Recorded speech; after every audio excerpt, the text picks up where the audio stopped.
Pip was the softest, fluffiest dandelion seed in the whole field.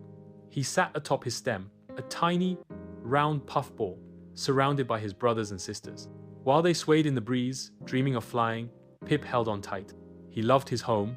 It was warm, it was safe, and he knew every blade of grass around his stem.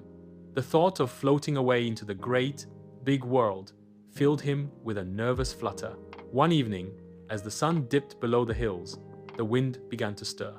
It wasn't the boisterous, playful wind of the daytime. This was a gentle, whispering wind, cool and soft. It brushed against Pip and his family. "It is time, little ones," the wind whispered, its voice like the rustling of leaves. "It is time to see the world." Pip's brothers and sisters giggled with excitement, and one by one, they let go, floating gracefully into the dim twilight. But Pip just squeezed his stem tighter.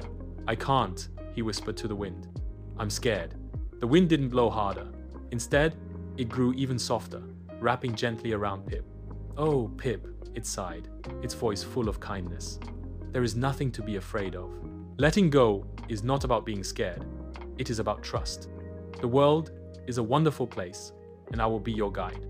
The wind began to tell him stories. It whispered of the places it had been, not of loud storms and crashing waves, but of the gentle things it saw in the nighttime. It spoke of a moonlit pond where tiny frogs sang sleepy lullabies, and a family of sleepy rabbits tucked into a burrow, their noses twitching in their dreams. The wind described the stars as little pinpricks of light that watched over the world, and promised Pip that he would see them all up close. Pip listened, and as the wind's soft voice filled his little world, the nervous flutter in his tummy began to fade. The night didn't sound so scary anymore. It sounded beautiful and full of sleepy friends.